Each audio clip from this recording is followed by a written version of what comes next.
Welcome to Mindleapic, the channel where we explore the hidden depths of history in a calm and captivating way.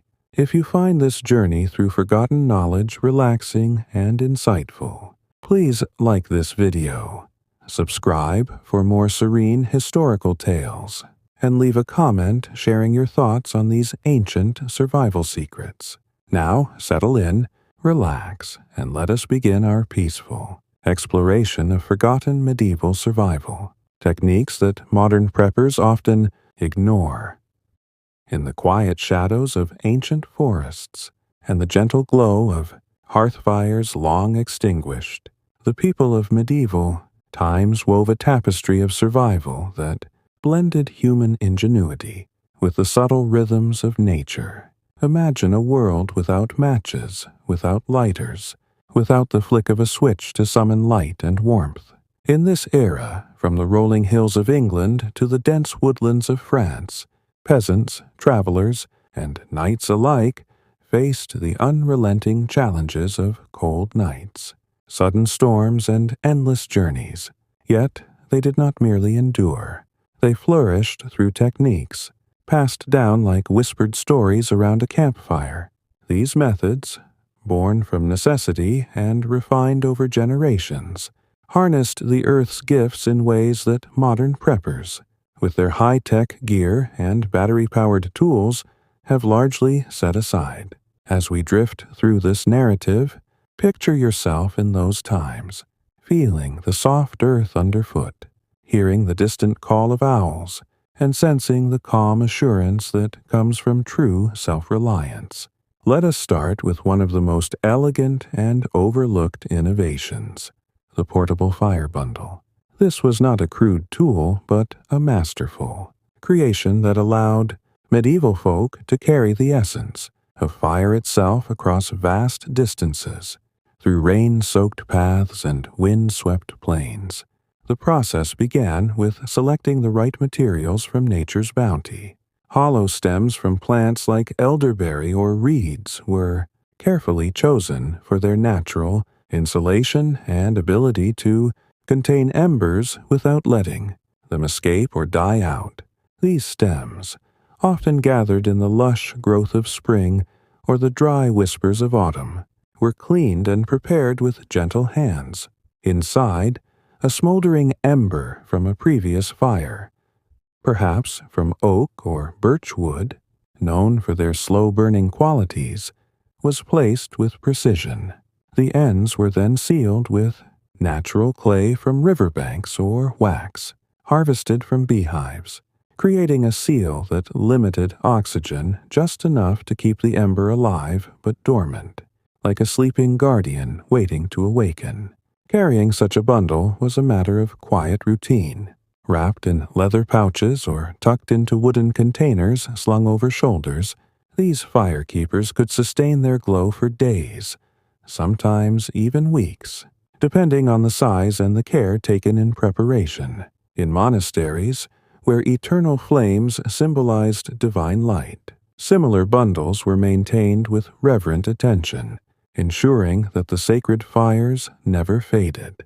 7 travelers on pilgrimage routes, like those winding through the Camino de Santiago, relied on them to restart campfires in damp conditions where striking flint might fail. The beauty of this technique lay in its simplicity and harmony with the environment. No need for rare metals or manufactured strikers, just the patient observation of how fire breathes and rests. Modern preppers might stockpile waterproof matches or ferro rods, but they overlook how this ancient method turns nature itself into a reliable ally, reducing waste and fostering a deeper connection to the land. As we continue our tranquil voyage, consider how the portable fire bundle evolved in different regions.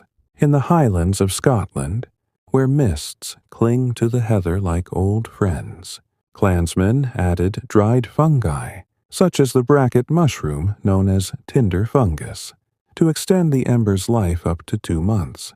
This fungi, harvested from birch trees with their silvery bark, absorbed moisture and smoldered steadily, providing a backup That could mean the difference between warmth and hypothermia in the biting cold. Historical records from the 12th century, like those in the chronicles of monastic life, describe how these bundles were traded at markets, valued as much as spices for their life-sustaining power. Imagine a weary merchant pausing by a stream, unsealing his bundle with steady fingers, blowing gently to coax the ember back to life, and watching as flames dance anew on gathered twigs. This was survival not as a battle, but as a gentle dance with the elements, a lesson in patience that soothes the mind even now. Moving deeper into the serene world of medieval wisdom, we encounter the art of smoke preservation, a technique that extended far beyond mere food storage and into the realm of holistic resource management. In villages nestled among rolling fields, where the air carried the scent of wood smoke year-round, medieval people built smoke chambers that were marvels of multifunctional design. These were not simple pits, but carefully constructed spaces, often attached to homes or communal halls, with zones for different temperatures and smoke intensities.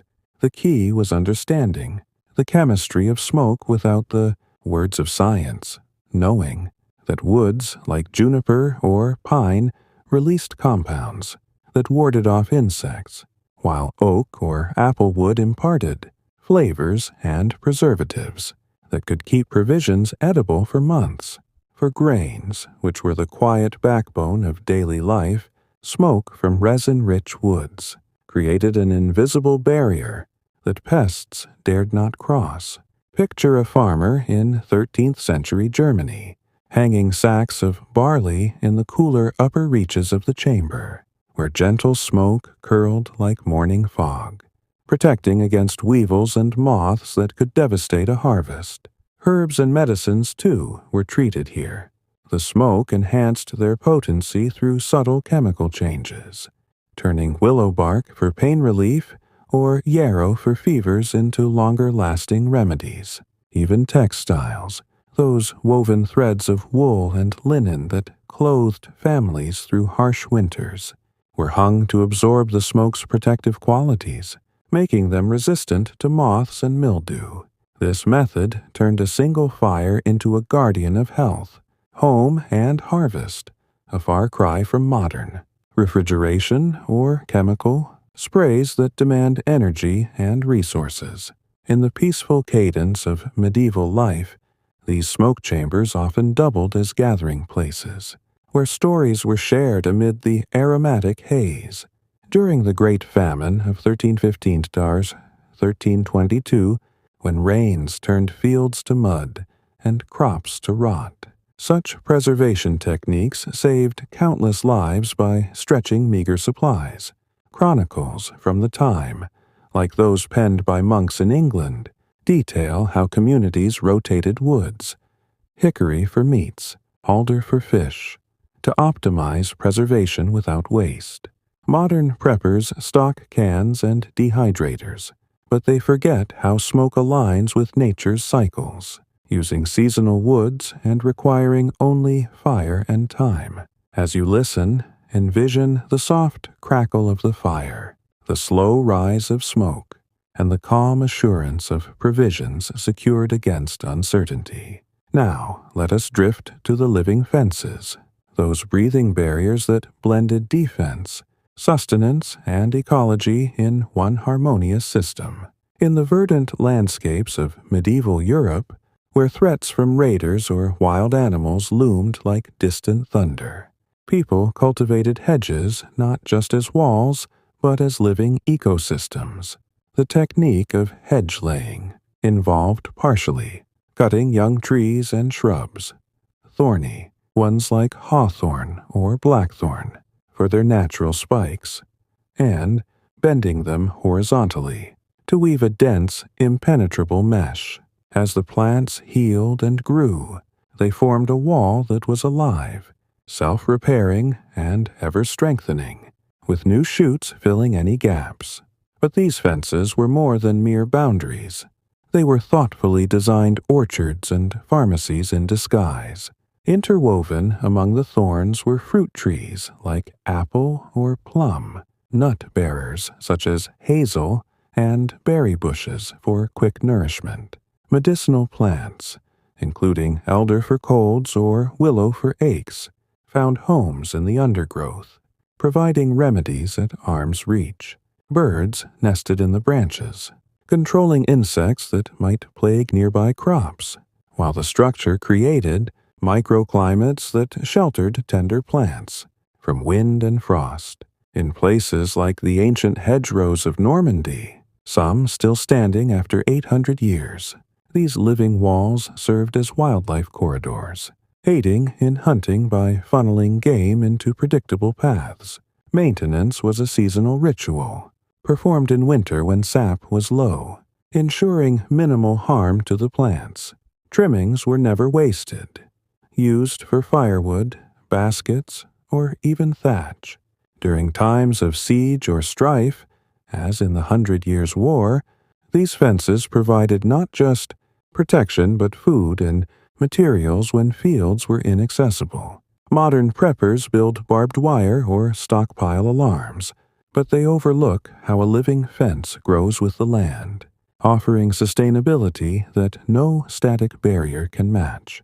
Feel the gentle sway of branches in the breeze, the quiet rustle of leaves, and the profound peace of a system in balance with nature. As our first part unfolds further, we turn to clay batteries, those unassuming vessels that harnessed thermal magic without a single spark of electricity. In the clay-rich river valleys of medieval Italy and beyond, artisans crafted double-walled pots known as amphoras for cooling.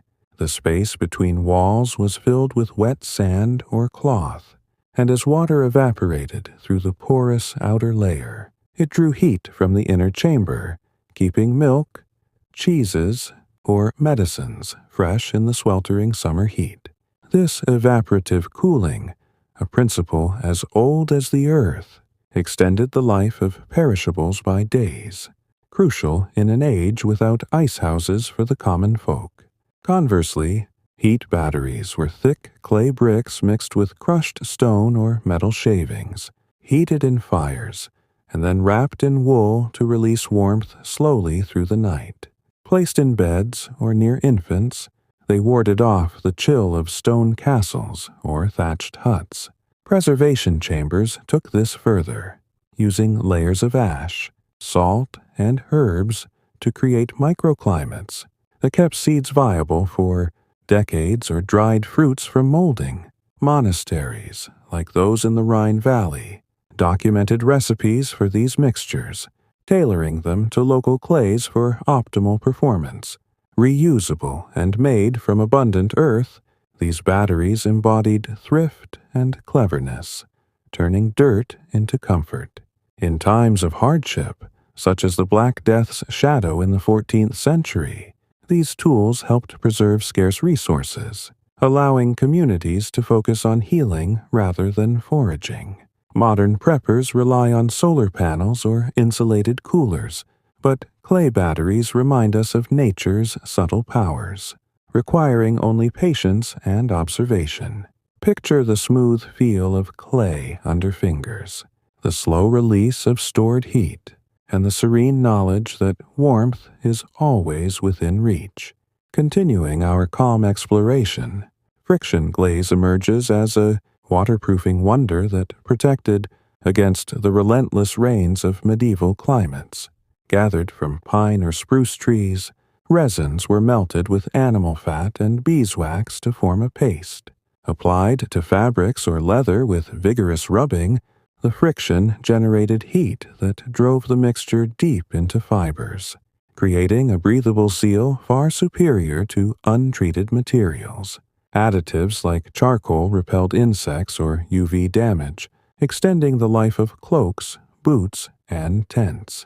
This technique, used by shepherds in the Alps or fishermen along the coasts, turned ordinary garments into barriers against the elements, essential for long herding seasons or sea voyages. Historical tapestries depict travelers in glazed capes, enduring storms with quiet resolve. Modern synthetics fade or crack, but friction glaze, reapplied as needed, offered enduring protection from local ingredients. As we near the end of this part, sound navigation reveals how medieval people used their ears as compasses in fog-shrouded lands.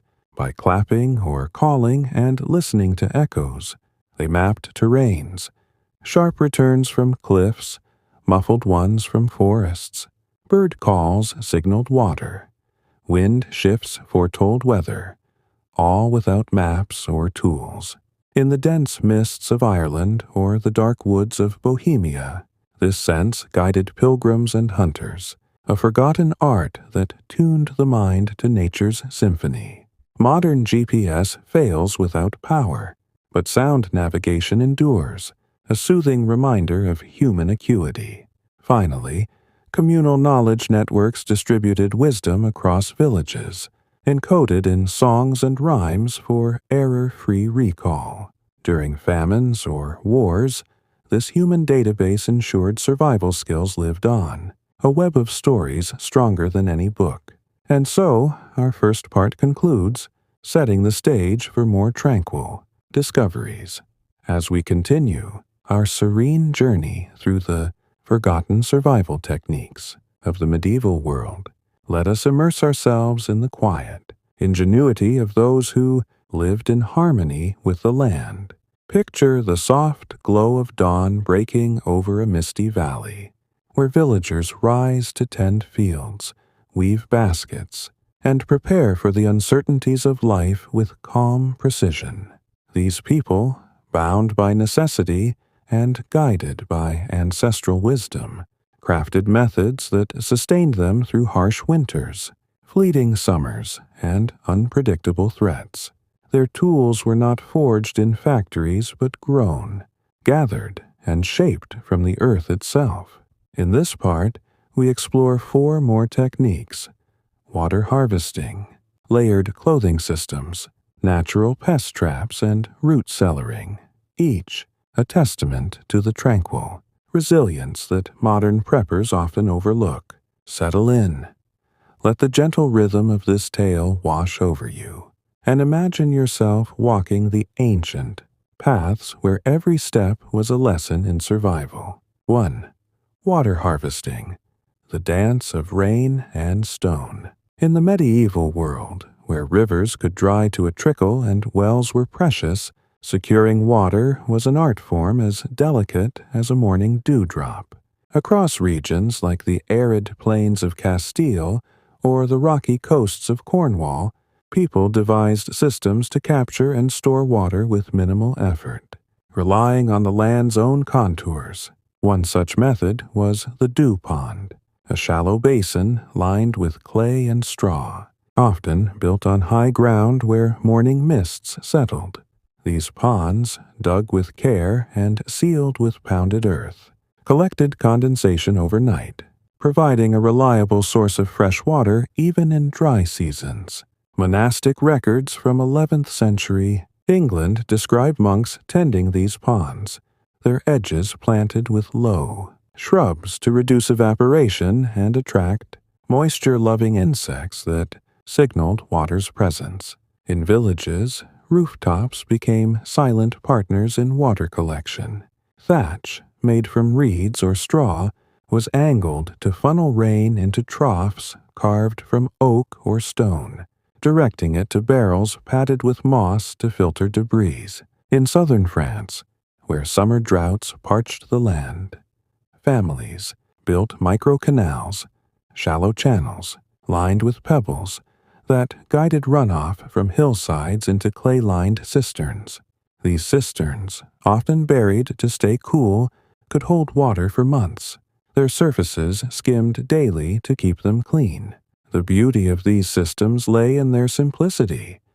No pumps, no pipes, just a patient understanding of how water moves and rests. Modern preppers might hoard bottled water or invest in complex filtration, but medieval folk let gravity and nature do the work. creating sustainable sources with what lay at hand. This method extended to communal efforts, especially during times of siege or drought, as seen in the 13th century records of fortified towns in the Holy Roman Empire. Townsfolk would link their cisterns through underground channels, sharing water like a whispered secret, ensuring no family went without. Imagine the quiet satisfaction of a farmer checking his cistern at dawn, the water's surface reflecting the first light, knowing his family and neighbors were secure. This was survival as a collective rhythm, a gentle pact with the land that modern systems, reliant on power and plastic, rarely achieve. 2. Layered clothing systems. The warmth of wisdom. In the biting cold of medieval winters, where stone walls seemed to exhale frost and winds, cut through valleys like a blade, staying warm was a matter of life and death. Yet, medieval people did not rely on bulky, single-purpose garments. Instead, they perfected layered clothing systems that balanced warmth, mobility, and resourcefulness. The foundation was a linen shift, soft against the skin, woven from flax grown in nearby fields. Over this came woolen tunics, their fibers spun tightly to trap air and insulate without weight. The outermost layer was often a waxed or greased cloak, treated with the friction glaze described in Part 1, repelling rain and wind while allowing breathability. What made this system remarkable was its adaptability. In the highlands of Wales, shepherds wore reversible cloaks, one side wool for warmth, the other leather for weatherproofing, crafted from local sheep and tanned with oak bark. In colder regions, like the Scandinavian fjords, layers included vests stuffed with down from wild geese or straw from harvested fields, lightweight yet warm enough to withstand snowstorms. Women in villages wove these layers with intentional gaps, allowing air to circulate and prevent overheating during labor, while drawstrings or belts adjusted fit for growing children or changing seasons. Historical accounts from the 14th century, such as those in the Icelandic sagas, detail how travelers survived blizzards by layering scraps of fabric, each piece serving a purpose, from insulation to signaling distress with bright colors. This system was not just about warmth, but resource conservation. When a tunic wore thin, it was patched with scraps or repurposed as an inner layer, extending its life. During the Great Famine of 1315 to 1322, when resources were scarce, families shared layers, rotating outer cloaks among workers to ensure everyone had protection. Modern preppers might stockpile synthetic jackets, but these medieval layers, made from renewable materials, offered durability and versatility, all while keeping the wearer in tune with the season's ebb and flow. Picture yourself wrapping a woolen shawl, its fibers soft and warm, as you step into a frosty morning, feeling the quiet strength of centuries-old craftsmanship. 3. Natural pest traps, guardians of the harvest. In an era where every grain of wheat or barley was a treasure, protecting crops and stores from pests was a silent battle fought with cunning. Medieval villagers, without access to chemical pesticides, turned to nature's own defenses to create traps that were both effective and harmonious. One such method was the use of companion planting, where crops like marigolds or garlic were grown alongside grains to repel insects with their sharp scents. In the fields of Tuscany, farmers planted rows of lavender near wheat, its fragrance deterring aphids while attracting bees to pollinate other crops. This wasn't guesswork, but a knowledge honed over generations, passed down in rhymes sung during planting seasons, as recorded in 12th century agricultural texts. For stored goods, traps were crafted with equal care. Shallow pits lined with sticky resins from pine trees were placed near granaries. baited with fermented fruit to lure beetles and rodents.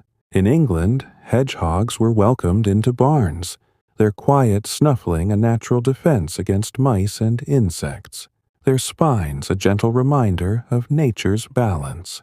Along coastal regions, fishermen used crushed shells from oysters or mussels, scattered around storage areas, to create barriers that slugs and snails avoided. These methods required no complex tools, only an intimate understanding of animal behavior and plant properties, learned through patient observation. During times of scarcity, like the crop failures of the 1290s in northern Europe, these traps were lifesavers, preserving enough grain to see communities through lean winters. Modern preppers might use poisons or sealed containers, but these natural traps worked with the ecosystem, fostering biodiversity while protecting resources. Imagine the soft rustle of a hedgehog patrolling a barn at dusk, or the faint lavender scent drifting over fields, a peaceful alliance between human and nature. 4. Root cellaring, the earth's quiet vault. Beneath the surface of medieval villages lay another secret to survival: root cellars, the earth's own refrigerators. Dug into hillsides or under homes, these chambers used the soil's natural insulation to keep food fresh through seasons of feast and famine. The construction was deliberate. Floors lined with sand to absorb moisture, walls packed with clay or straw to stabilize temperature, and shelves built from untreated wood to avoid tainting flavors. Root vegetables like turnips, carrots, and beets, along with apples and cabbages, were stored in layers of straw or sawdust, which wicked away humidity and prevented rot. In regions like the Low Countries, where flooding was a constant threat, cellars were elevated slightly, with drainage channels to divert water. Herbs like rosemary or thyme were hung in bundles to deter mold, their faint aroma filling the cool air. Monastic records from the 10th century describe cellars so well designed that cabbages remained crisp into spring, sustaining monks through Lenten fasts.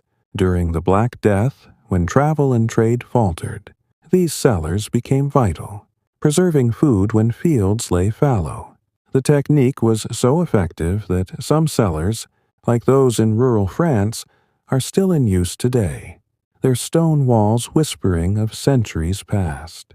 Modern preppers might rely on freeze-dried meals or powered coolers, but root cellars required only a shovel and foresight, turning the earth into a partner. Picture the cool, earthy scent of a cellar as you place a basket of apples on a shelf, the quiet assurance of abundance stored below ground. As we close this part, we carry forward the serene wisdom of a people who saw the land not as a resource to exploit but a partner to respect. These techniques, water harvesting, layered clothing, natural pest traps, and root cellaring, wove survival into daily life, each method a thread in the fabric of resilience. In our next part, we will drift further into the medieval world, uncovering more forgotten arts that speak to the heart of self-reliance. We drift further into the tranquil world of medieval survival. Let us pause to breathe in the stillness of a time when every resource was cherished, every skill honed through quiet observation. Imagine a village nestled in a valley, its thatched roofs dusted with frost, the air carrying the faint scent of wood smoke and earth. Here, medieval people wove survival into their daily rhythms, crafting solutions that were as enduring as the seasons. In this part, we explore 4 more forgotten techniques: cordage from nature, herbal wound care, passive solar shelters, and seasonal foraging cycles, each a gentle testament to human ingenuity in harmony with the land. Let your mind settle and join us on this soothing journey through the past, where survival was an art of patience and balance. 1. Cordage from nature. The threads of survival. In a world without synthetic ropes or metal chains, medieval folk turned to the fibers of the earth to bind their lives together. Cordage, the art of crafting ropes and twines from plants and animal sinew, was a cornerstone of survival, as vital as fire or food. Across regions like the marshlands of East Anglia or the forests of Bavaria, people gathered materials like nettles, flax, and hemp, their hands moving with practiced care to strip and twist fibers into strong, flexible cords. Nettles, often overlooked today, were a favorite.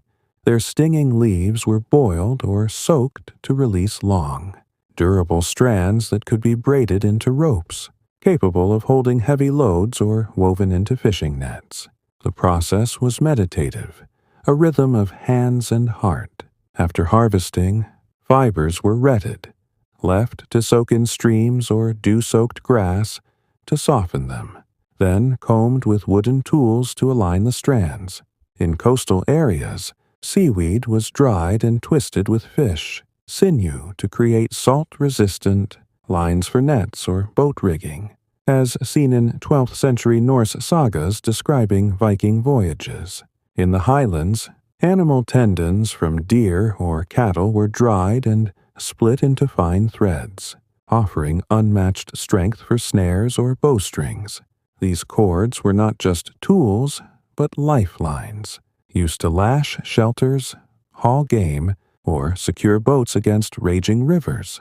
What made this craft remarkable was its universality. Every region had its own plants or animals, and knowledge of their properties was shared in songs or stories, ensuring no community lacked for cordage. During the Mongol invasions of the 13th century, when supply lines were cut, villagers relied on these skills to repair tools or build defenses, their hands weaving strength from the wild. Modern preppers might stock nylon paracord, but natural cordage was sustainable, biodegradable, and endlessly renewable, requiring only a keen eye and steady hands. Picture yourself sitting by a stream, twisting nettle fibers under the soft hum of birdsong, crafting a rope that ties you to the earth's quiet strength. 2. Herbal wound care. Nature's gentle healers. In an age without hospitals or antibiotics, wounds and infections were silent threats that could turn deadly. Yet, medieval healers, often women in villages or monks in cloisters, mastered the art of herbal wound care, using plants to mend flesh and soothe pain with remarkable efficacy. Yarrow, known as the soldier's herb, was a staple across Europe. Its feathery leaves, crushed into a poultice, stanched bleeding and reduced inflammation, as noted in 11th century herbals like the Anglo-Saxon Lac Nunga.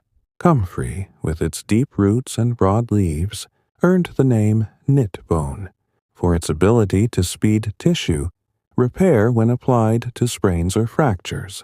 The preparation was a ritual of care. Plants were gathered at specific times, yarrow at dawn for potency, comfrey under a waxing moon for tradition's sake, and dried or steeped in oils, made from rendered animal fat or pressed seeds. In the Alps, shepherds mixed plantain leaves with honey to create antiseptic bandages, the sticky mixture sealing cuts against dirt while promoting healing. Monastic gardens, like those of 10th century Benedictine monasteries, cultivated rows of sage and thyme, whose oils fought infections when boiled into salves.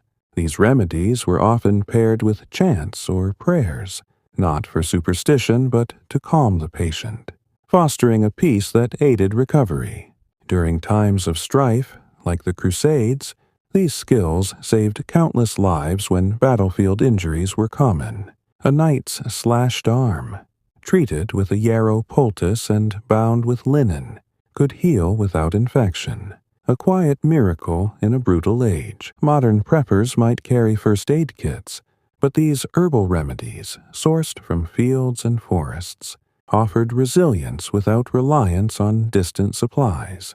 Imagine the soft scent of crushed herbs, the gentle press of a poultice against skin, and the serene trust in nature's healing touch.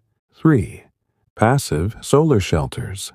Warmth without fire. In the cold, wind-swept landscapes of medieval Europe, where fuel could be scarce and winters relentless, people designed shelters that harnessed the sun's warmth without burning a single log.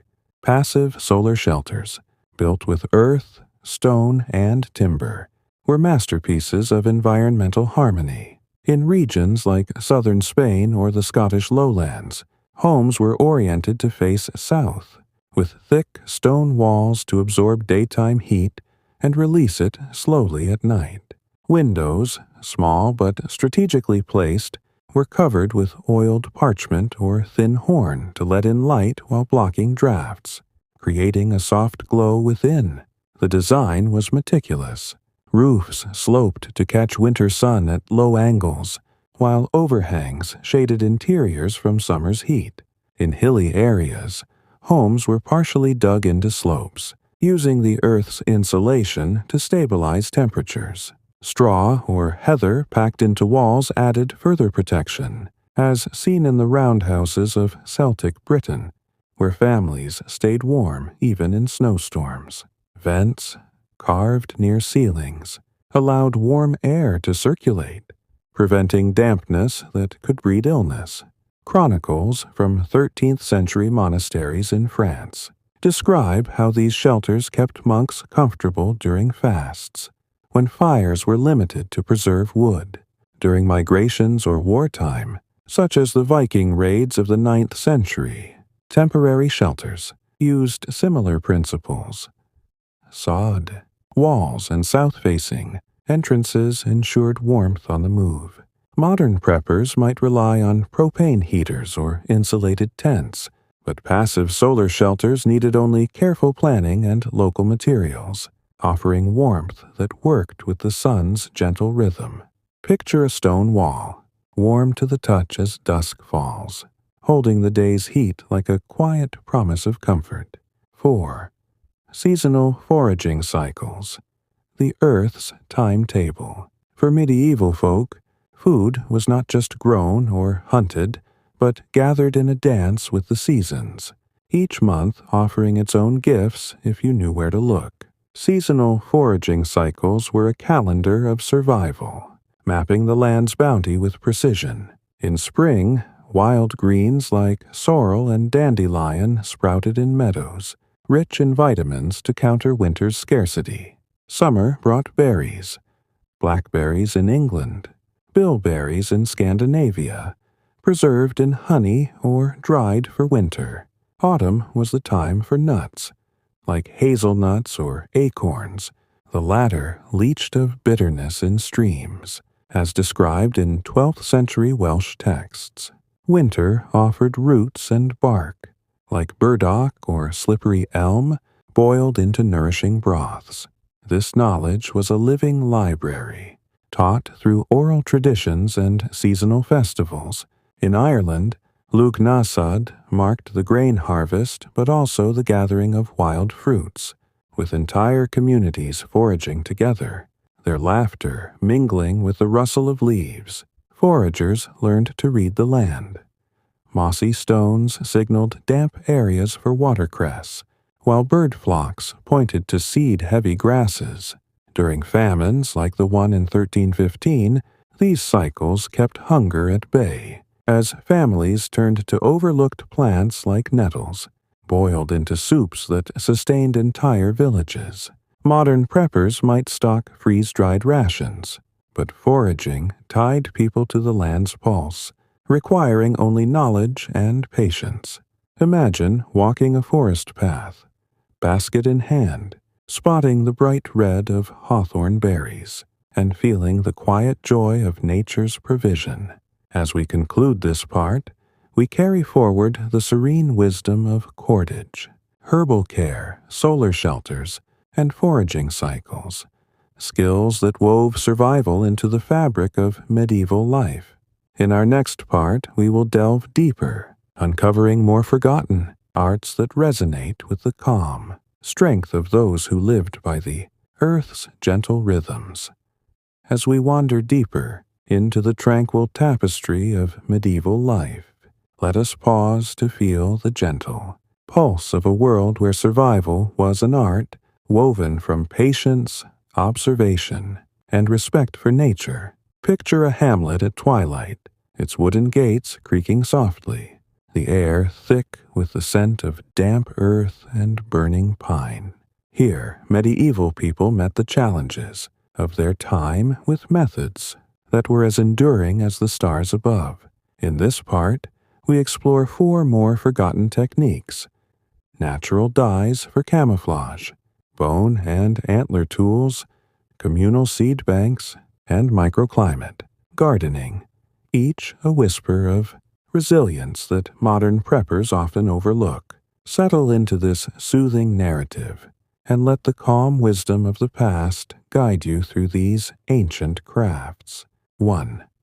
Natural dyes for camouflage, blending with the earth.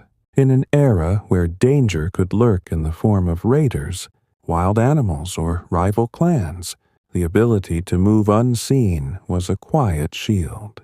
Medieval folk mastered the art of natural dyes, not just for beauty, but for blending into the landscape like shadows on water.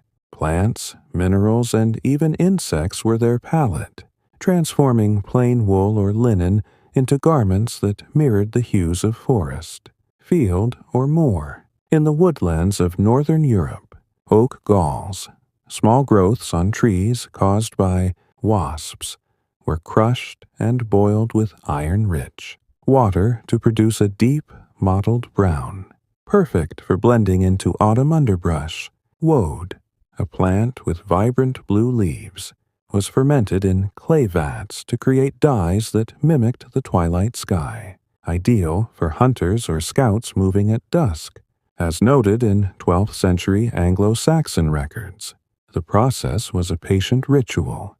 Berries like elder or blackthorn were gathered in late summer, their juices mixed with vinegar to set the color. In coastal regions, seaweed yielded greens and grays that matched rocky shores, while ochre clay from riverbanks provided earthy reds for desert-like terrains. These dyes were applied with care, often layered to create irregular patterns that broke up outlines, making a wearer nearly invisible against trees or hills. During times of conflict, like the Norman invasions of England, such camouflage allowed villagers to evade detection, slipping through forests to gather food or warn allies. The dyes were also practical, resisting fade from rain or sun. Unlike modern chemical dyes that crack or peel, this craft was shared across generations, with recipes sung in rhymes to ensure accuracy. Modern preppers might rely on store-bought camouflage, but natural dyes offered sustainability, using only what the land provided. Imagine dipping a cloak into a steaming vat of woad, watching it take on the color of a stormy sky, and feeling the quiet confidence of becoming one with the wild. 2. Bone and antler tools, crafting from the hunt. When metal was scarce or too costly for common folk, medieval people turned to the bones and antlers of animals to create tools as versatile as they were durable. Every hunt or slaughter yielded more than meat. Bones from deer, cattle, or boar were shaped into needles, awls, fish hooks, and even knife handles, while antlers became picks or handles for heavier tasks. In the Scottish Highlands, where iron was rare, antler tips were sharpened into arrowheads, their natural toughness rivaling flint, as described in 13th century clan records. The process began with boiling or soaking bones to remove marrow, then shaping them with stones or early metal files, a task often done communally by firelight. The ingenuity lay in the tool's design.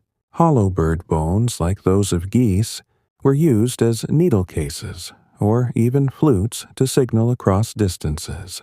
Larger bones, split and polished, became scrapers for tanning hides or shovels for digging roots.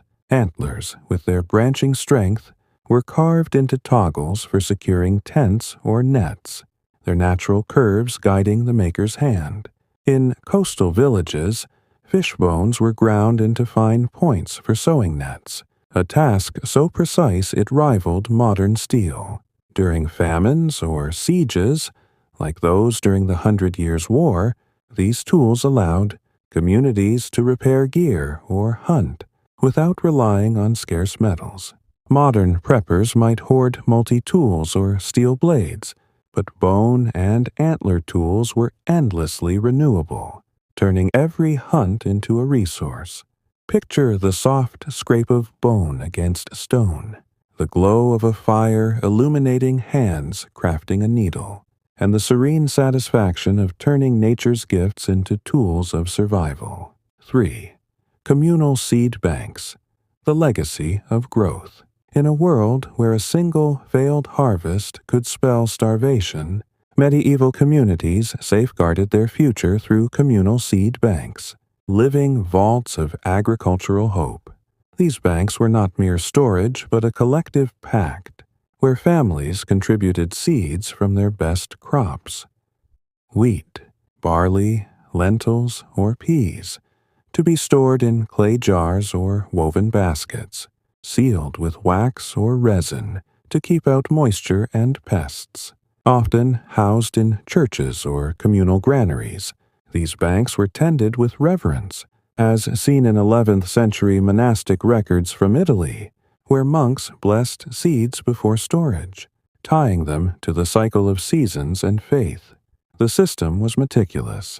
Seeds were sorted by type and viability, with only the hardiest kept, tested by soaking in water to ensure they sank, a sign of density and health.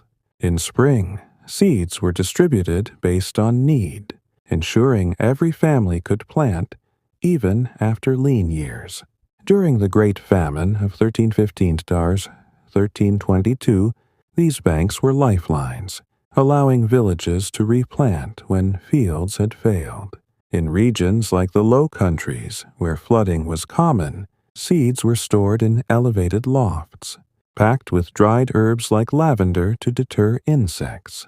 Knowledge of seed traits, when to plant, how deep, which soils, was shared in seasonal gatherings, ensuring no wisdom was lost. Modern preppers might buy seed packets, but communal banks fostered resilience through shared responsibility, tying communities to the land's rhythm. Imagine opening a clay jar, the faint scent of lavender rising, and feeling the quiet promise of next year's harvest in your hands. 4. Microclimate gardening, taming the seasons. In the varied climates of medieval Europe, where frost could linger or rains drown crops, people mastered microclimate gardening to coax food from reluctant soils. By manipulating small patches of land, they created pockets of warmth or shade to extend growing seasons.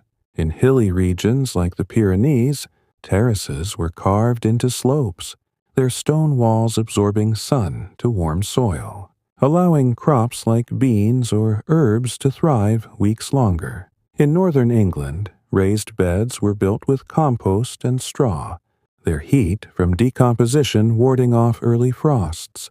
As noted in 12th century agricultural texts, willow or hazel branches were woven into low windbreaks, shielding tender plants while letting light through. In monasteries, walled gardens trapped heat, growing figs or grapes far north of their natural range.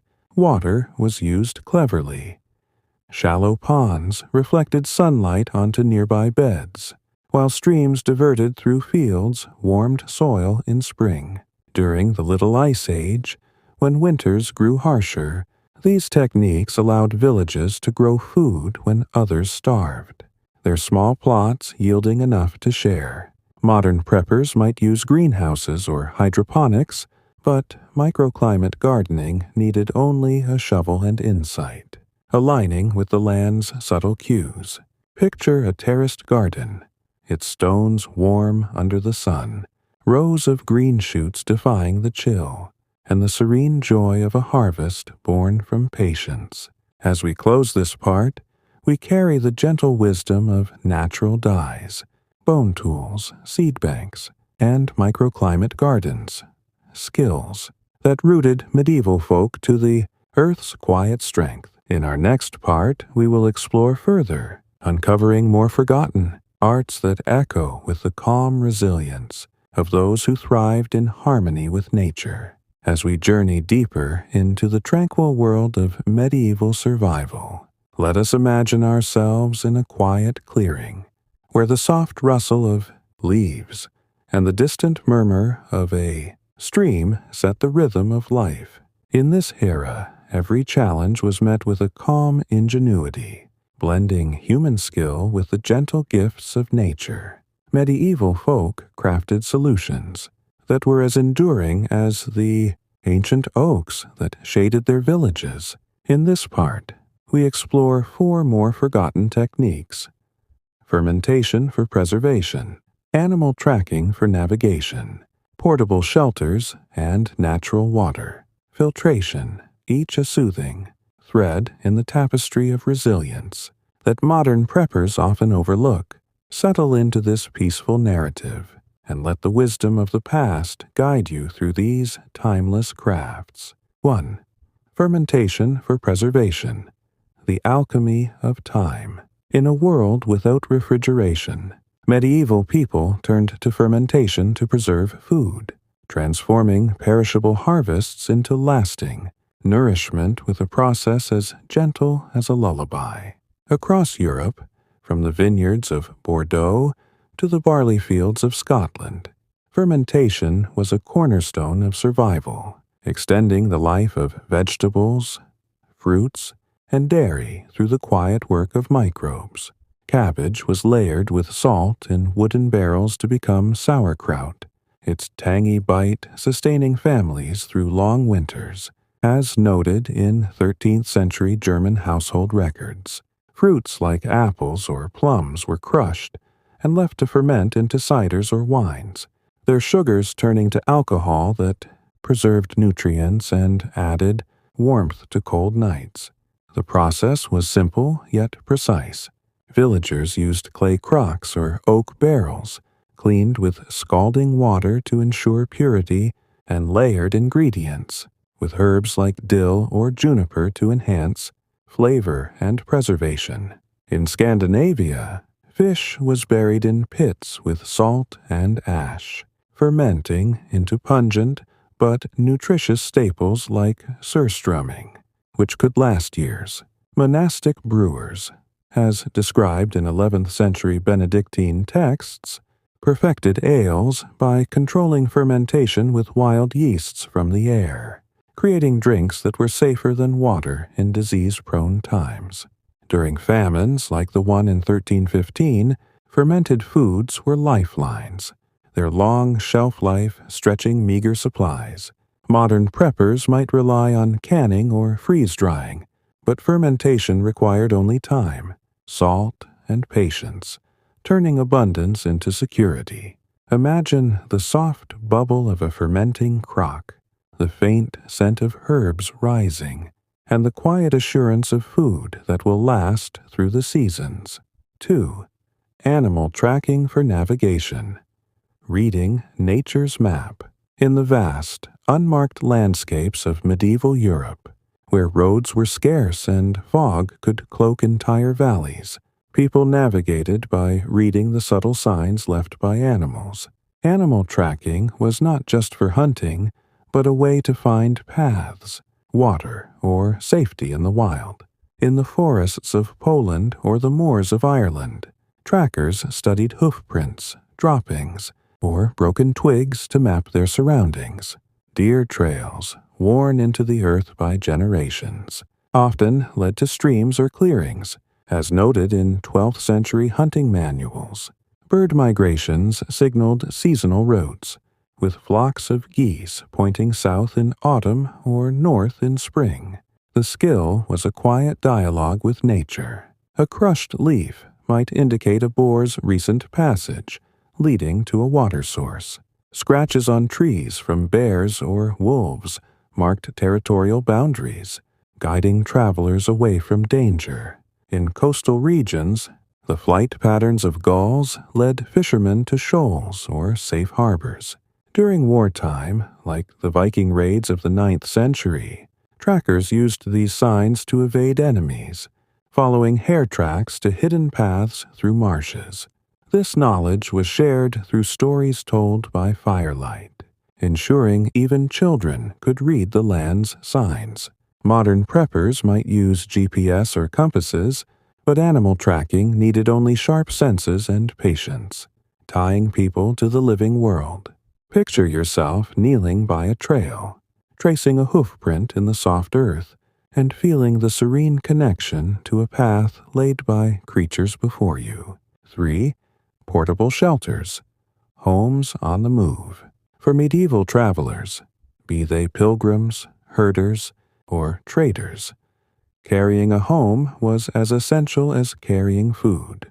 Portable shelters, lightweight and crafted from local materials, offered protection without burden. In the steppes of Eastern Europe, nomads wove willow branches into frames, covered with felted wool or hides, creating yurts that could be assembled in hours, as seen in 13th century Mongol chronicles. In Britain, shepherds built bender tents, bending green saplings into arches and draping them with waxed cloth or leather, secured with the cordage described in Part 3. These shelters were wind-resistant yet breathable, keeping occupants warm in rain or snow. The design was ingenious. Poles were chosen for flexibility. Hazel or ash for strength, willow for pliability, and tied with plant-based ropes to collapse easily. In mountainous regions, herders used stone-weighted tarps, anchored with rocks to withstand alpine gales. During migrations, like those along the Camino de Santiago, pilgrims carried lightweight canvas sheets, propped up with staffs to form lean-tos. These shelters doubled as signal flags or stretchers in emergencies, their versatility saving lives during floods or battles. Modern preppers might pack nylon tents, but portable shelters of the medieval era were made from the land, requiring only skill to assemble. Imagine unfolding a hide tarp under a starry sky, the soft creak of willow framing your shelter, and the quiet peace of a home that moves with you. 4. Natural water filtration. Purity from the earth. Clean water was a treasure in medieval times, when rivers could carry disease or silt. To ensure purity, people developed natural filtration systems that were as effective as they were simple. In villages across France and Germany, slow sand filters were built, wooden troughs filled with layers of sand, gravel, and charcoal through which water trickled, leaving impurities behind. Monastic records from the 10th century describe these filters, often placed near wells, their charcoal made from burned oak or hazel to absorb toxins. In the wild, travelers used portable methods. Hollow reeds, packed with moss and fine sand, were inserted into streams, allowing water to seep through while trapping debris. In arid regions, like parts of southern Spain, clay pots with tiny perforations were buried near streams, collecting filtered water as it seeped through the porous walls. Plants like cattails, whose roots naturally purify water, were planted near filtration sites to enhance the process. During the Black Death, when contaminated water spread illness, these systems were critical, allowing communities to drink safely without boiling every drop. Modern preppers might use high-tech purifiers, but natural filtration relied on abundant materials and careful design, aligning with nature's flow. Picture dipping a reed filter into a clear stream, watching pure water drip into your flask, and feeling the serene trust in the earth's cleansing power. As we close this part, we carry forward the gentle wisdom of fermentation, animal tracking, portable shelters, and water filtration, skills that anchored medieval folk to the rhythms of the wild. In our next part, we will delve deeper, uncovering more forgotten arts that resonate with the calm strength of those who lived in harmony with the land. As we continue our serene exploration of medieval survival, let us envision a quiet morning in a village where the first light filters through ancient trees, casting dappled shadows on paths worn by generations. In this world, survival was a delicate dance with nature, each step guided by wisdom, honed through time and necessity. Medieval people crafted solutions that were as sustainable as they were ingenious, using the land's gifts to meet life's challenges. In this part, we delve into 4 more forgotten techniques: natural insulation, signal systems, multi-purpose tools, and seasonal water management, each a soothing note in the symphony of resilience that modern preppers often overlook. Settle into this tranquil narrative and let the calm ingenuity of the past guide you through these timeless arts. 1. Natural insulation.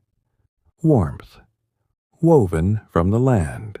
In the biting cold of medieval winters, where frost clung to stone walls and winds howled through valleys, keeping warm was a matter of survival. Without modern heating, people turned to natural insulation, using materials from the earth to create barriers against the chill. Straw, reeds, and wool were the cornerstones of this craft, layered into walls, roofs, and even clothing to trap heat. In regions like the Scottish borders, homes were built with double walls of wattle and daub, woven branches packed with a mix of clay, straw, and dung that dried into a hard, insulating shell. As noted in 12th century building records, roofs were thatched with reeds, often 2 feet thick, their dense layers keeping interiors warm even in blizzards. For temporary shelters, such as those used by herders in the Alps, dried moss was stuffed into gaps between logs or stones, its spongy texture absorbing moisture while retaining heat. Wool scraps, too coarse for weaving, were packed into mattresses or hung as curtains inside homes, creating cozy pockets of warmth. In Northern Europe, where winters were harshest, people lined boots and cloaks with rabbit fur or flax fibers, lightweight yet effective against frostbite. During the Little Ice Age, when temperatures plummeted, these methods kept entire villages from freezing, their homes glowing with the soft warmth of natural materials. Modern preppers might rely on synthetic insulation or electric heaters, but medieval insulation was sustainable, using only what the land provided.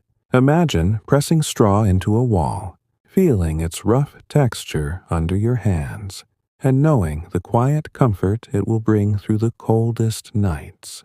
2. Signal systems. Whispers across the wild. In a world without radios or phones, medieval people developed signal systems to communicate across vast distances, their messages carried by sight, sound, or even scent. These systems were vital for warning of danger, coordinating hunts, or guiding lost travelers. In the hills of Wales, bonfires were lit on high ground, their smoke patterns, thick for danger, thin for safety, read by distant villages, as described in 13th century chronicles. In dense forests, where visibility was low, carved wooden whistles mimicked bird calls, each pitch signaling a specific message, from all clear to help needed. In open plains, like those in Hungary, reflective surfaces, polished bone or mica, were used to flash sunlight, catching the eye miles away. Coastal communities burned seaweed-soaked fires, their distinctive, salty smoke signaling to fishermen at sea. These methods were taught through oral traditions, with children learning to read smoke or carve whistles as part of daily life. During conflicts, like the Anglo-Saxon resistance to Viking raids, these signals allowed villages to coordinate defenses without a single written word. Modern preppers might use walkie-talkies or flares, but medieval signals were silent partners with nature, requiring only keen senses and ingenuity. Picture lighting a signal fire, watching its smoke curl into the sky, and feeling the serene connection to those who will see your message from afar. 3. Multi-purpose tools. Versatility in simplicity. In an era where resources were precious, medieval folk crafted tools that served multiple purposes, reducing the need to carry heavy loads. A single item, shaped with care, could build, hunt, or repair. The shepherd's staff, common across Europe, was a prime example. Its sturdy hash or oak shaft doubled as a walking stick, a prod for livestock, and a lever for lifting rocks, as noted in 11th century pastoral guides. Its curved end, often carved from antler, could hook branches for firewood or pull nets from rivers. Another marvel was the belt knife, a tool no villager was without. Its blade, forged from local iron or traded steel, cut rope, skinned game, carved wood, or dug roots, while its handle, often bone or horn, could crack nuts or hammer stakes. In Scandinavia, women carried spindle whorls, small, weighted discs for spinning wool. That doubled as fishing sinkers or fire starting, weights when twirled with flint. These tools were maintained with care, sharpened on river stones or oiled with animal fat to prevent rust. During migrations, like those of pilgrims on the Camino de Santiago, multi-purpose tools lightened loads while ensuring self-reliance. Modern preppers might carry specialized gadgets, but medieval tools were elegant in their simplicity, each one a testament to resourcefulness. Imagine gripping a worn staff, its wood smooth from years of use, and feeling the quiet strength of a tool that meets every need. 4. Seasonal water management. Taming the flow. Water, the lifeblood of any community, was managed with a deep understanding of the season's ebb and flow. Medieval people developed systems to capture, store, and direct water, ensuring abundance in dry times and safety in floods. In the wetlands of the Netherlands, villagers built dikes and ditches, lined with clay and reinforced with willow stakes, to channel excess water away from fields, as recorded in 13th century land charters. These channels doubled as irrigation systems in summer, feeding crops like rye or flax. In drier regions, like southern Italy, terracotta pipes, baked from local clay, carried water from springs to villages, their slight porosity cooling the flow through evaporation. Rainwater was stored in underground cisterns, their entrances covered with stone slabs to prevent contamination. In spring, when rivers swelled, weirs made of woven branches diverted water into ponds for fish, farming, or flax-redding. During the droughts of the 14th century, these systems ensured communities had water when wells ran dry, their foresight saving crops and lives. Modern preppers might rely on pumps or bottled water, but seasonal water management worked with the land's rhythms, requiring only careful planning. Picture a ditch channeling spring rains, its banks green with new growth, and the serene certainty of water secured for the year. As we close this part, we carry forward the gentle wisdom of natural insulation, signal systems, multi-purpose tools, and seasonal water management, skills that rooted medieval folk to the earth's quiet pulse. In our next part, we will explore further, uncovering more forgotten arts that echo with the calm resilience of those who thrived in harmony with nature. We drift further into the tranquil world of medieval survival. Let us imagine a quiet dusk settling over a village, where the glow of hearths flickers against stone walls, and the air hums with the soft sounds of evening chores. In this era, survival was a gentle craft, woven from the threads of necessity and the wisdom of the land. Medieval people met the challenges of their time with solutions that were as enduring as the rivers that shaped their valleys. In this part, we explore 4 more forgotten techniques: natural refrigeration, scent-based navigation, woven storage systems, and adaptive animal husbandry, each a serene note in the melody of resilience that modern preppers often overlook. Settle into this soothing narrative, and let the calm ingenuity of the past guide you through these timeless practices. 1. Natural refrigeration, cooling with the earth. In a world without electric coolers, medieval folk harnessed the earth's natural cold to preserve food and medicines through sweltering summers and beyond. Natural refrigeration relied on the steady temperatures of caves, streams, and shaded pits to keep perishables fresh. In regions like the Loire Valley of France, villagers dug spring houses, small stone structures built over natural springs, where cool water flowed through channels. Chilling clay pots filled with milk, butter, or herbs. As noted in 12th century monastic records, the constant flow of groundwater, often just above freezing, created a natural refrigerator that preserved dairy for weeks. In areas without springs, like the plains of Hungary, people used evaporative cooling pits. These were shallow holes lined with straw and clay, filled with porous pots that held food or water. Damp cloths draped over the pots wicked heat away as water evaporated, a technique refined in arid climates. In northern climates, such as Scandinavia, ice was harvested from frozen rivers in winter and stored in straw-packed pits, insulated with turf to last into summer. These ice cellars, described in 13th century Norse sagas, kept fish and game fresh for months, vital during long winters when fresh food was scarce. During times of hardship, like the crop failures of the 1290s, these methods ensured communities could store surplus harvests without spoilage.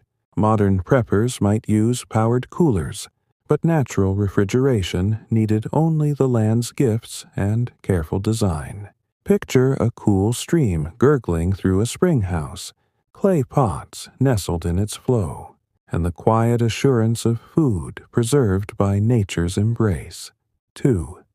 Scent-based navigation, following the wind's whispers. In the fog-shrouded forests and wind-swept moors of medieval Europe, where visibility could vanish, people navigated by scent, using the air's subtle cues to find their way. This forgotten art relied on the distinct smells of landscapes, pine resin in forests, salt in coastal marshes, or blooming heather on hills, to guide travelers. In the Scottish Highlands, herders followed the sharp tang of bog myrtle to locate grazing lands. As noted in 14th century clan records, along rivers, the earthy scent of damp moss signaled safe crossing points, while the musty odor of decaying leaves warned of swamps. Scent was also a tool for hunting and safety. Hunters in the Black Forest used the musky smell of deer trails to track game, while villagers learned to detect the faint smoke of distant fires, signaling friend or foe. Coastal fishermen, like those in Brittany, followed the briny scent of seaweed to find harbors in fog. This knowledge was shared through oral traditions, with elders teaching children to smell the wind during walks. During Viking raids, scent-based navigation helped communities evade invaders by following familiar aromas to hidden paths. Modern preppers might rely on maps or GPS, but scent-based navigation needed only a trained nose and patience, tying people to the land's invisible trails. Imagine standing on a hill, inhaling the faint pine on the breeze, and feeling the serene confidence of a path revealed by scent alone. 3. Woven storage systems. Baskets of bounty. Storage in medieval times was an art of flexibility and foresight, with woven baskets serving as the backbone of resource management. Crafted from willow, reeds, or rushes, these containers were lightweight, durable, and versatile, holding everything from grain to tools. In the wetlands of East Anglia, basket weavers used bulrushes, their flexible stems braided into tight, water-resistant containers, as described in 11th century agricultural texts. These baskets were lined with clay or resin to protect against moisture, making them ideal for storing seeds or dried herbs through damp winters. The design was ingenious. Baskets were woven in layers, with tighter weaves for fine grains and looser ones for bulky items like apples. Handles, often reinforced with leather or bark, allowed easy transport, while some had lids sealed with wax for long-term storage. In nomadic communities, like those in the Eurasian steppes, baskets were slung on horses, their flexibility absorbing shocks without breaking. During famines, such as the Great Famine of 1315 or 1322, woven storage ensured food was protected from pests and weather, stretching supplies when fields failed. Modern preppers might use plastic bins or metal cans, but woven baskets were sustainable, repairable, and made from abundant materials. Picture weaving a rush basket by a riverbank, its fibers pliable under your fingers, and the quiet pride of crafting a vessel for survival's essentials. 4. Adaptive animal husbandry. Partners in time. Medieval folk saw animals not just as resources but as partners, adapting their husbandry to the seasons and the land's limits.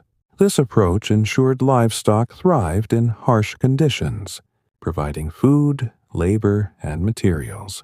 In the Alps, shepherds practiced transhumance, moving sheep to high pastures in summer and low valleys in winter, as recorded in 13th century Swiss chronicles. This maximized grazing while preserving fields. In coastal regions, pigs were let loose in oak forests to forage acorns, fattening them without depleting stored grain. Breeding was strategic.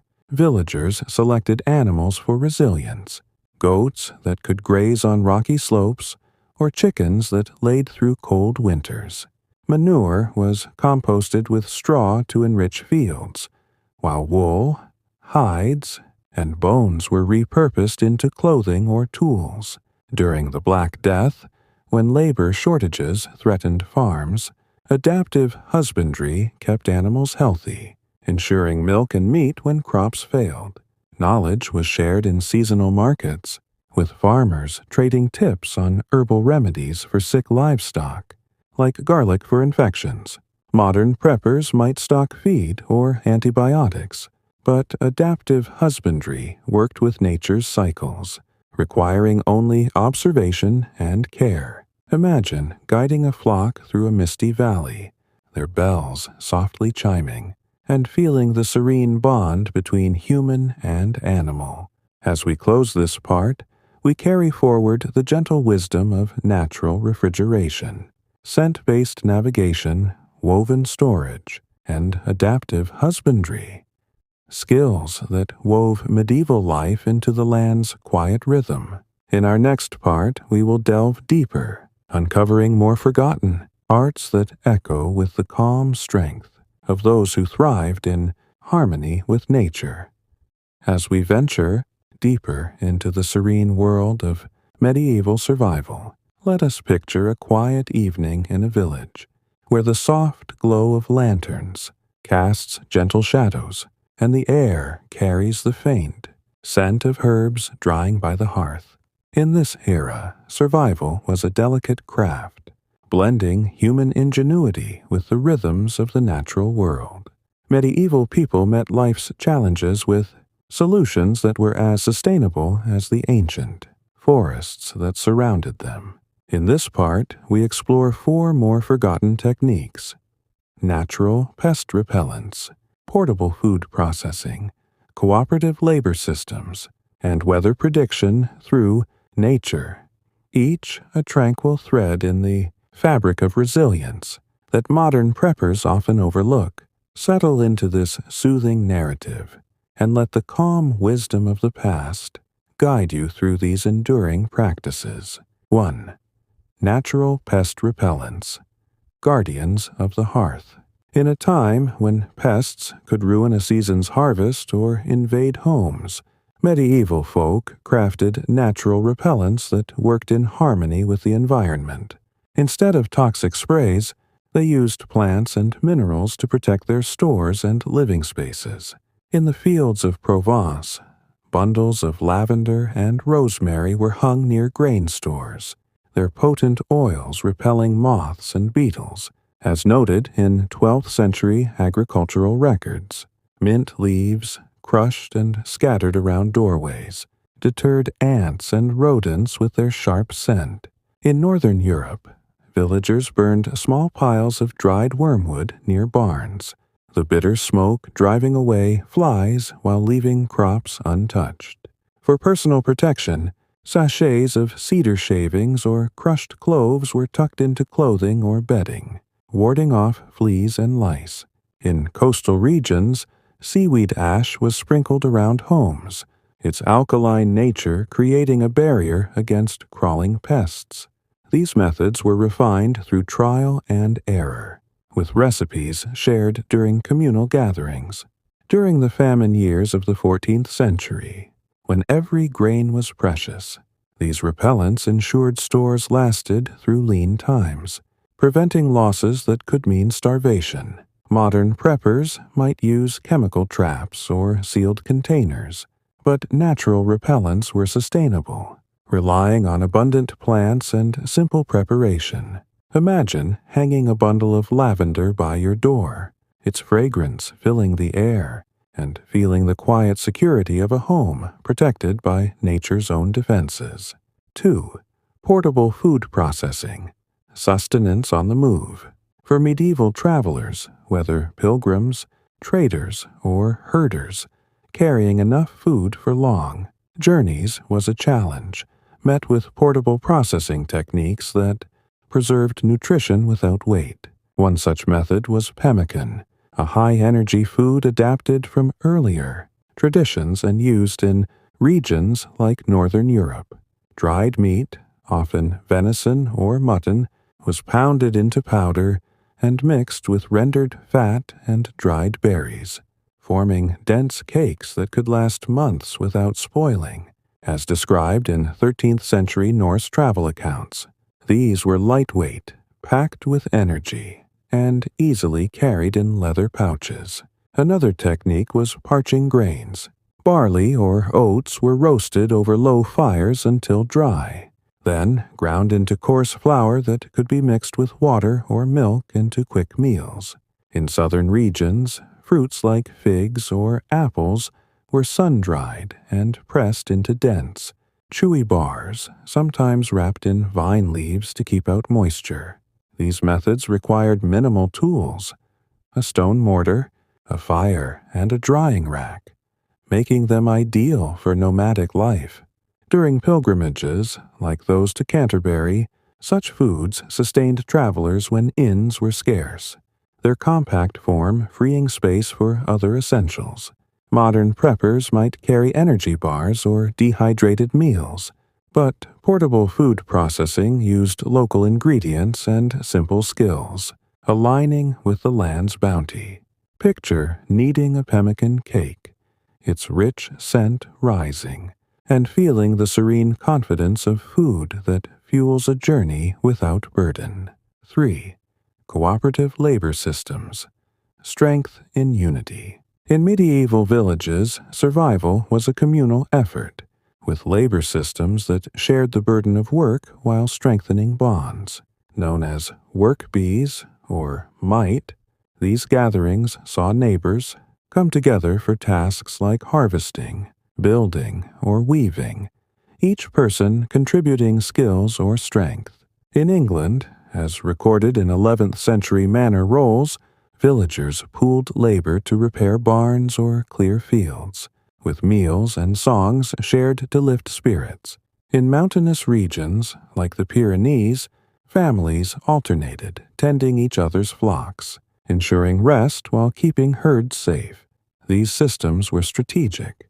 Tasks were divided by skill: stronger hands for plowing, nimble fingers for basket weaving, maximizing efficiency. Tools and resources like oxen or looms were shared, reducing individual costs. During crises, like the floods of the 13th century, cooperative labor rebuilt homes and replanted fields faster than any single family could manage. Knowledge was also pooled, with elders teaching younger members during these gatherings, preserving skills like those described in earlier parts. Modern preppers might focus on individual stockpiles, but cooperative labor built resilience through community, fostering trust and shared purpose. Imagine joining neighbors to raise a barn, laughter mingling with the sound of hammers, and feeling the quiet strength of a village united. 4. Weather prediction through nature. Reading the sky's signs. Without modern forecasts, medieval folk relied on nature's cues to predict weather, guiding planting, travel, and preparation. By observing plants, animals, and skies, they read patterns with remarkable accuracy. In Ireland, as noted in 12th century oral traditions, a ring around the moon signaled rain within days, its size indicating intensity. Red sunsets promised clear weather, while birds flying low warned of approaching storms. Plants like clover, which closed their leaves before rain, or pine cones, which tightened in humidity, served as living barometers. Animal behavior was equally telling. Cows lying down in fields signaled rain, their instincts sensing atmospheric shifts. In coastal Norway, fishermen watched seals. If they hauled onto rocks in large numbers, a storm was near. These signs were taught through rhymes and proverbs, ensuring even children could read the sky. During the harsh winters of the Little Ice Age, accurate predictions saved crops by prompting early harvests or sheltering livestock before blizzards. Modern preppers might use apps or radios, but weather prediction through nature needed only observation and memory, tying people to the Earth's rhythms. Picture watching a sunset's crimson glow, pine cones tight in your hand, and feeling the serene certainty of knowing what the sky promises. As we close this part, we carry forward the gentle wisdom of natural pest repellents, portable food processing, cooperative labor, and weather prediction. Skills that wove medieval life into the land's quiet pulse. In our next part, we will delve deeper, uncovering more forgotten arts that echo with the calm resilience of those who thrived in harmony with nature. As we journey further into the tranquil realm of medieval survival, let us envision a quiet meadow at dawn, where dew clings to blades of grass and the soft hum of waking villages fills the air. In this era, survival was a gentle art, crafted with reverence for the land and honed through centuries of quiet observation. Medieval people wove their lives into the rhythms of nature, creating solutions that were as resilient as the rivers carving their valleys. In this part, we explore 4 more forgotten techniques: natural adhesives, improvised flotation devices, communal fire management, and plant-based medicines. each a soothing note in the symphony of endurance that modern preppers often overlook. Settle into this peaceful narrative and let the calm wisdom of the past guide you through these timeless practices. 1. Natural adhesives. Binding with the earth's gifts. In a world without synthetic glues, medieval folk crafted adhesives from the land's bounty, binding tools, shelters, and even wounds with remarkable strength. Tree resins, particularly from pine or birch, were a cornerstone of this craft, collected by carefully scoring bark to let sap ooze into clay pots.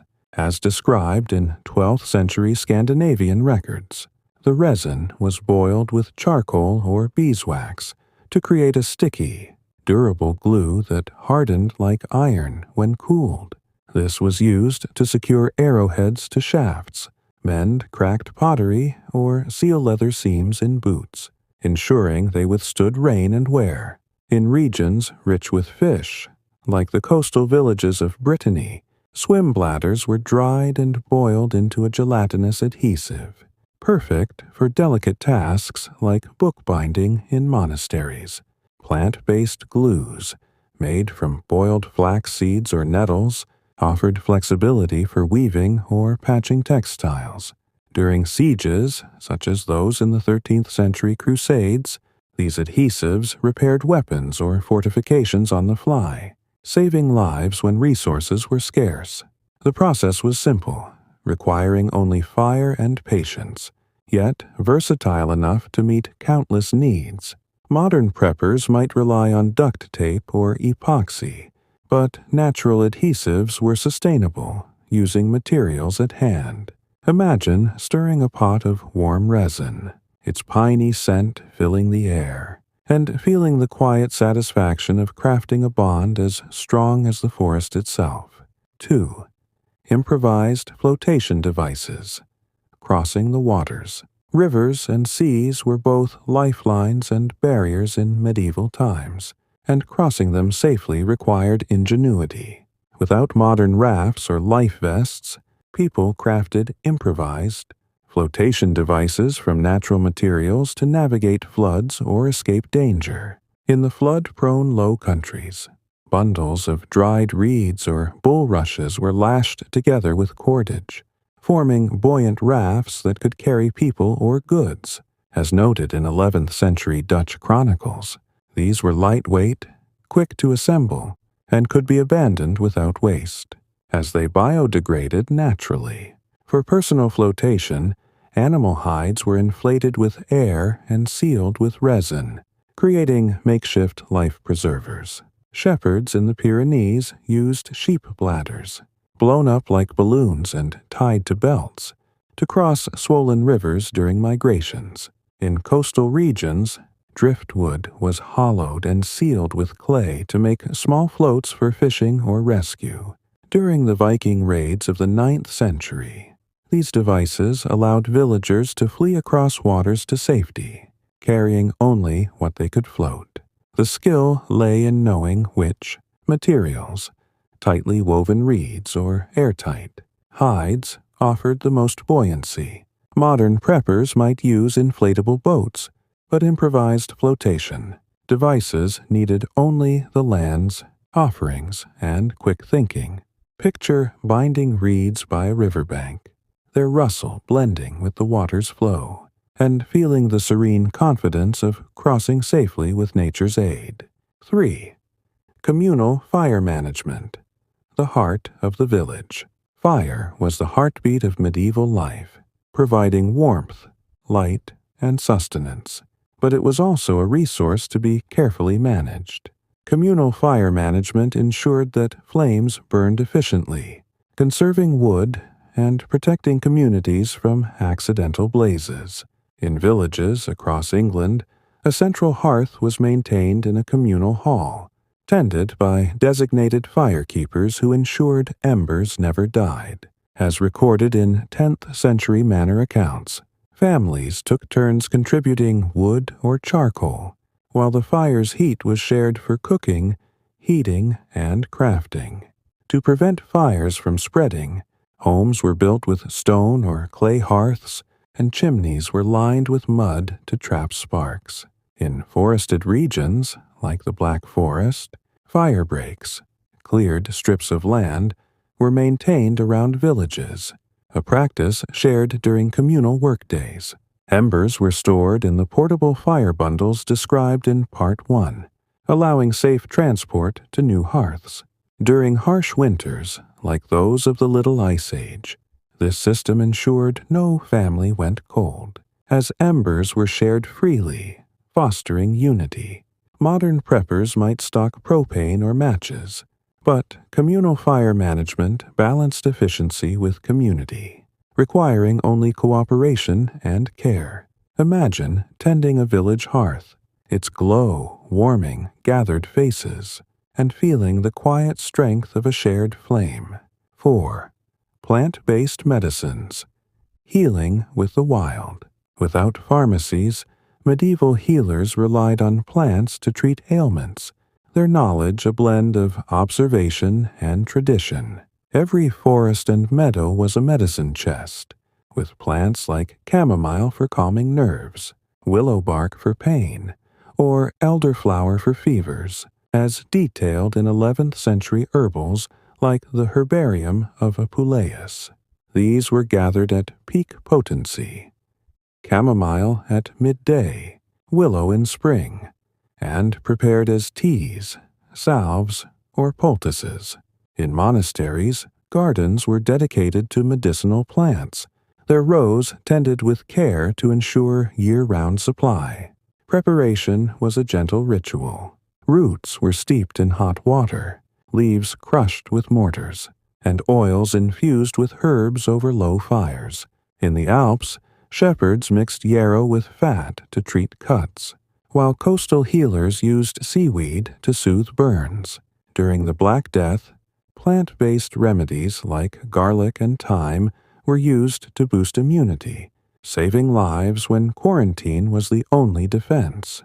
Knowledge was shared through apprenticeships, with healers teaching apprentices to identify plants by touch and smell. Modern preppers might stock antibiotics, but plant-based medicines were sustainable, drawn from the wild with minimal tools. Picture brewing a chamomile tea, its floral scent rising, and feeling the serene, healing power of the earth in your hands. As we close this part, we carry forward the gentle wisdom of natural adhesives, flotation devices, communal fire management, and plant-based medicines, skills that tethered medieval folk to the land's quiet strength. In our next part, we will explore further, uncovering more forgotten arts that resonate with the calm resilience of those who thrived in harmony with nature.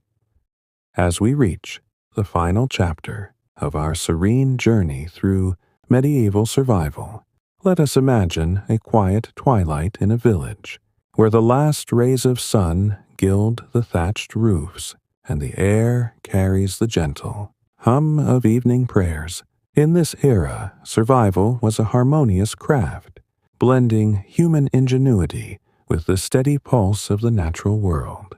Medieval people faced their challenges with solutions that were as enduring as the ancient stones beneath their feet. In this part, we explore 4 final forgotten techniques: natural dyes for signaling, improvised traps, seasonal clothing repair, and storytelling as survival, each a tranquil note in the melody of resilience that modern preppers often overlook. Settle into this soothing narrative, and let the calm wisdom of the past guide you through these timeless practices. 1. Natural dyes for signaling. Messages in color. In a world without radios or flares, medieval folk used natural dyes to create visual signals that could communicate across distances or mark safe paths. Unlike the camouflage dyes of Part 4, these were vibrant, designed to stand out against the landscape. In the forests of Bohemia, berries like bilberries or sloes were boiled to produce bright purples and reds, which were applied to cloth, banners or wooden stakes to guide travelers or signal gatherings, as noted in 13th century pilgrimage records. Woad, when mixed with urine and left to ferment, yielded a vivid blue that could be seen miles away on clear days, used by coastal villagers to mark safe harbors. The process was deliberate. Dyes were set with mordants like alum, sourced from local rocks, to ensure colors lasted through rain and sun. In open plains like those of Castile, yellows from weld or saffron plants were used to mark boundaries or warn of danger, their brightness cutting through dust or fog. During times of conflict, such as the 100 Years' War, these signals helped allies locate each other or avoid ambushes, their colors a silent language. The knowledge was shared in communal dyeing sessions, where stories accompanied the stirring of vats. Modern preppers might use reflective tape or signal mirrors, but natural dyes were sustainable, crafted from the land's bounty. Imagine dipping a cloth into a vat of crimson berry juice, its hue glowing in the sunlight, and feeling the quiet power of a message carried by color. 2. Improvised traps. Harvesting the wild. Hunting and gathering were vital in medieval times, and when larger game was scarce, improvised traps provided food and materials with minimal effort. These traps, built from twigs, vines, and stones, were designed to blend into the environment while capturing small animals like rabbits, birds, or fish. In the woodlands of England, deadfall traps, flat stones propped with sticks, were baited with nuts or berries to catch squirrels, as described in 12th century hunting manuals. The trigger, often a notched twig, was sensitive enough to collapse under light pressure, ensuring a humane catch. In rivers, fish weirs were woven from willow branches, funneling fish into narrow channels where baskets waited. Coastal communities used tidal traps, digging shallow pits lined with seaweed that trapped fish as tides receded. These traps required no metal, only a deep understanding of animal habits, where rabbits burrowed or birds nested. During famines like the one in 1315, these traps supplemented dwindling supplies, providing protein when crops failed. Knowledge was passed through apprenticeships, with hunters teaching young ones to read tracks or set snares. Modern preppers might use steel traps or guns, but improvised traps were silent and sustainable, working with the land's rhythms.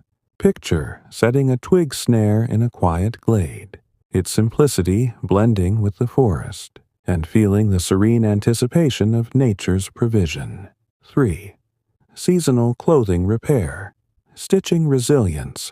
Clothing in medieval times was a precious resource, often handed down through generations, and repairing it was a seasonal ritual that ensured warmth and protection. Each autumn, before winter's chill, families gathered to mend garments, using techniques that extended their life. In villages across France, as recorded in 13th century household accounts, wool tunics were patched with scraps from worn-out clothes, stitched with flax thread for strength. Leather boots were reinforced with hide strips, sealed with the friction glaze from part 1 to repel water. Darning was an art, particularly for socks and gloves. Women used wooden darning eggs to shape repairs, weaving thread in tight grids to mimic the original fabric. In colder regions like Scandinavia, fur linings were sewn into cloaks removable for summer, while buttons of bone or wood replaced broken ones. During the Black Death, when trade slowed, these repairs kept families clothed when new fabrics were scarce. The process was communal, with neighbors sharing needles and skills, often singing to pass the time. Modern preppers might stock spare clothes, but seasonal repair was sustainable, using only scraps and ingenuity. Imagine threading a bone needle through wool. the fabric soft under your fingers, and feeling the quiet pride of clothing reborn for another season. 4. Storytelling as survival, the memory of wisdom. In an era without written manuals for most, storytelling was a vital tool for preserving survival knowledge.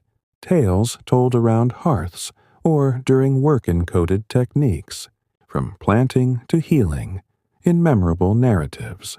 In Ireland, as noted in 11th century oral traditions, bards wove stories of heroes using cordage or fire bundles, embedding practical skills in epic tales. Children learned to identify edible plants or read weather signs through rhymes, ensuring knowledge survived generations. These stories also built resilience. During crises, like the Mongol invasions, tales of past triumphs inspired communities to endure, while practical details, like how to build a weir or treat a wound, were recalled with precision. In monasteries, monks recorded some tales, but most were oral, shared in seasonal festivals where entire villages gathered.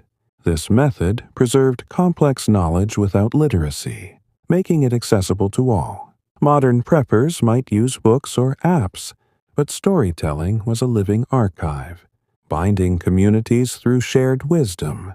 Picture sitting by a fire, a bard's voice weaving a tale of survival, and feeling the serene connection to ancestors whose knowledge lives in you. As we close this final part, we carry forward the gentle wisdom of natural dyes, improvised traps, clothing repair, and storytelling, skills that anchored medieval folk to the land's quiet strength.